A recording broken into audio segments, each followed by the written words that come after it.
السلام عليكم ورحمة الله وبركاته، تحياتي لكم يا شباب. طبعا يا خبران ايش تدري ما عاد بيحصل في اليمن، اقسم بالله ما بوش اسبوع الا وفي قضية. طبعا القضية قضية الطفلة قنات هذه اللي تم اغتصابها من احمد حسين، هذا عمره 29 سنة، قوم زواج يعني و... والبنت عمرها 9 سنوات. ليش ما ينفذوش حكم القصص بهذا؟ هذا اللي يكون مذهبان ينفذوا على حكم القصص هكذا ويتخارجوا. والطفلة هذه يعني قد أبوها له أسبوعين يناشد بالفيسبوك شق القرعة ولا واحد يتكلموا يا خبر الضمان ومع وجه الله، ما لكم ساكتين اقسم بالله.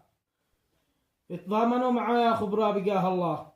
والله انه يعني مثل هول القضايا لازم نتكلم، والبنت هي بنتنا جميعا، بنت كل اليمنيين.